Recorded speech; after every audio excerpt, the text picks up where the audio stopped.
첫 투자는 꼭 성공해야 된다. 10억 미만으로 정말 신축을 잡을 수 있는 기회는 딱 하나인데요.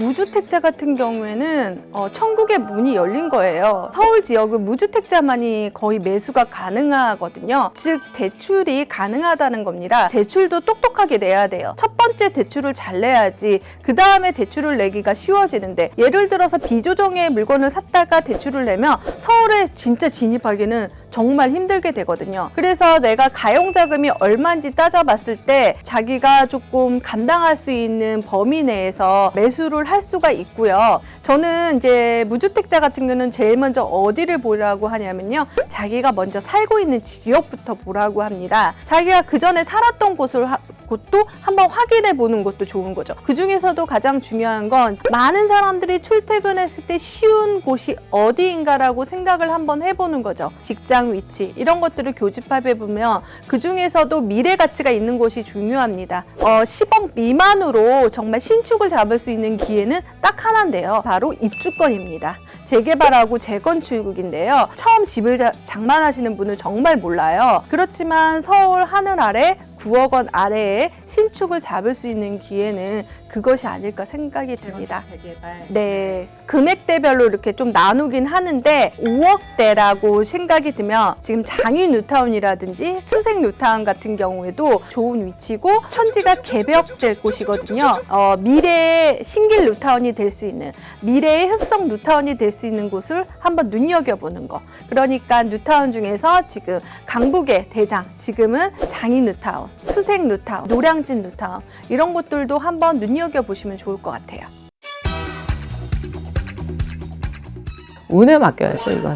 전략은 없어요. 3기 신도시 같은 경우는 좀 다른 것 같습니다. 분양 물량도 많고, 3기 신도시도 전략적으로 봤을 때 어느 곳이 가장 핫할까 이런 게 보이잖아요. 노원도 신축이 지금 상계 뉴타운 지금 입주한 곳 8단지 이제 그 한화에서 지었는데요. 그게 이제 입주를 바로 앞두고 있거든요. 걔네가 이제 아마 랜드마크가 될 거예요. 노원구는 어떻게 보면 투자자들이 가장 만만히 들어가는 지역이 아닌가. 노원이란 지역이 아파트가 많기 때문에 투자자들이 발걸음이 끊이지 않는 것 같습니다. 규제 전에 투자하라. 그러기도 하고요. 모든 규제가 들어와도 거기에는 항상 틈새 시장이 있는 것 같아요. 이제 전에 들어가라. 샥샥샥샥. 비조정이냐 조정이냐에 따라서 완전히 이제 바뀌어지는 거예요. 대출이라는 부분하고 뭐 세금이라는 부분이 있기 때문에 비조정 시장이 오르고 있거든요. 우리가 지도를 봤을 때 비조정만 동그라미 쳐서 다트를 딱 던지면 그래도 오른다. 그냥 단순히 비조정이기 때문에 그 이유 때문에 오르고 있습니다. 제가 최근에 이제 똘똘한 신축을 잡아라라고 얘기를 하는데 그건 바로 분양권하고 재개발입니다. 최근에 시흥시가요 2030이라고 그래서 정비구역을 지정한 날이 있어요. 새 아파트가 되는에도 불구하고 이렇게 정비구역 지정이라는 거를 한번 공고를 하면 그때는 그 지역의 재개발 지역의 물건들이 싹 다 자취를 감추게 되는 거죠. 그게 바로 비조정에서도 일어나고, 그러니까 그 전에 서울시장에서도 일어났던 일이 지금 비조정에서도 일어나고 있는 거죠. 제가 가장 보는 게 시장이에요. 시장이 가장 정확합니다. 그러니까 실수요자가 됐든 뭐 투자를 뭐 다주택자가 투자를 하든 어떤 간에 전문가분들이 뭐 여긴 개발 호재가 나서 뭐 좋을 겁니다 뭐 이런 이야기들은 쭉 하시는데 시장이 가장 민감하게 움직이기 때문에 제가 이제 거래량 같은 거 체크를 항상 하고 있고요. 고객들이 상담을 할 때 이제 문의하는 아파트 단지들이 있어요. 그쪽을 저희가 조사를 하다 보면 그분만 보는 게 아니에요.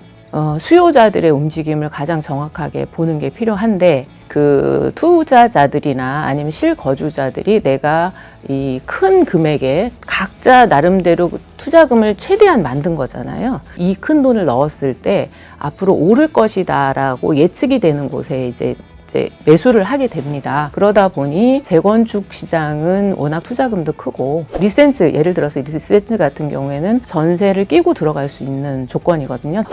지금 강남권의 시장을 볼 때 가장 바로미터로 보고 있는 것이 잠실이라고 보시면 될 것 같습니다. 그리고 지금 문정의 리모델링 단지 같은 경우에는 잠실권보다는 조금 소액 투자, 소액이라는 건 좀 과하고 좀 투자금이 낮은 지역 중에서는 거의 탑이라고 볼 수 있죠. 지역적으로 봤을 때 성남의 이제 똑같은 가격하고 노원의 아파트를 보여주고 성남의 재개발 빌라를 만약에 보여줬다고 저희가 예를 들면 봤을 때 굉장히 그 고바위인 지역도 많아요. 성남 같은 경우에는 투자를 많이 안 해보신 분들은 너무 지저분해서 못하겠다. 그러니까 미래의 그림을 그리지 못하시는 거죠. 그런 투자를 해본 적이 없기 때문에 그러면 좀 깔끔하고 관리하기 편한 아파트를 나는 가겠다라고 하면 결국에는 수익면으로 봤을 때는 재개발 쪽에 투자하시는 분이 훨씬 높죠, 사실은. 빌라랑 오피스텔, 뭐 다가구 이 정도 주거용 상품을 얘기하시는 거죠. 빌라 같은 경우에는 서울에 장만하다 보면 1주택자가 돼버리는 거예요. 그러면 청약도 안 되고 대출도 안 되는 거죠. 빌라 같은 경우에는 매수하기 전에 꼼꼼히 따져봐야 되고요. 가성비 대비 되게 좋죠. 역세권의 신축이니까 가격도 저렴하다 보니까 그것을 선택하는 경우가 있어요. 그래서 지금 만약에 빌라로밖에 안 된다면 철저히 역세권으로 보시고요. 되도록이면 신축으로. 그리고 오피스텔 같은 경우는 박쥐 같아요. 청약은 가능해요. 청약대는 무주택자 상태이기 때문에 가능한데 상승률이요. 요즘에 같은 경우는 아파텔이라고 하죠. 그러니까 오피스텔인데도 아파트 같은 방 2개, 방 3개 구조. 그런 것들은 또 시세가 상승하거든요. 그래서 그런 것들도 한번 노려보시는 것도 좋은데 수익률이 요즘은 안 나올 거예요. 가격이 상승하면 수익률이 적게 됩니다. 지금 서울시장에서는 재개발 지역이 이제 많이 오르긴 했어요. 이제 세금 부담이나 여러 가지 정부에서 인허가 진행하는 과정 그런 걸 봤을 때 재개발 지역의 투자는 여전히 유망하다라고 지금 보고 있고 실제 저희 고객들한테도 추천을 하고 있고요.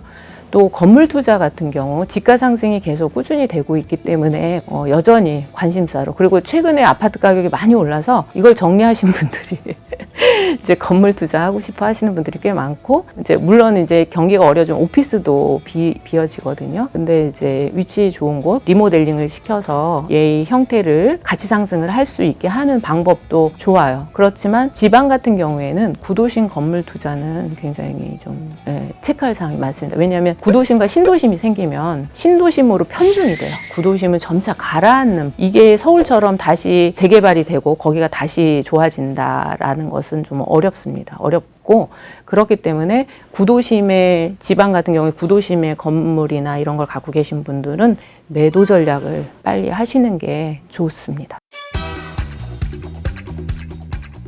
지금 분양권 같은 경우에는 정말 불장이에요. 근데 부동산에선 단타가 조금 힘들어요. 그런데 분양권 시장에서 또 단타. 그러니까 오늘 사서 내일 파는 그런 시장이거든요. 5대 강역시도 문제고요. 많이 이제 거래가 되고 지방은 지금 실수요자보다 투자자 시장이거든요. 그러니까 투자자인데 다주택자들이 들어가는 거예요. 근데 여기서 다주택자는 개인 사업자도 있지만 법인 사업자도 있습니다. 근데 법인이 살 수 있는 물건이 한정적이에요. 그런 물건들은 되게 거래가 되게 많이 됩니다. 그래서 그런 물건의 상태에 따라서 틀려져요. 지금 지방 같은 데의 개투자는 함부로 하지 말라는데 진짜 함부로 해요. 함부로 하고 빨리 사고 팔아요. 법인 투자로. 예를 들어서 올 초에 어떤 지역에 2억 6천에 매수를 했어요. 그리고 5천 개부로 샀어요. 그런데 그게 지금 4월 달에 3억 2천이 된 거예요. 홀라당 팔죠. 그러니까 법인 투자를 해서 한 1,000만 원 정도 세금을 내면 5천만 원 수익을 바로 눈앞에서 보는 거죠. 이건 주식도 아니고 뭐예요?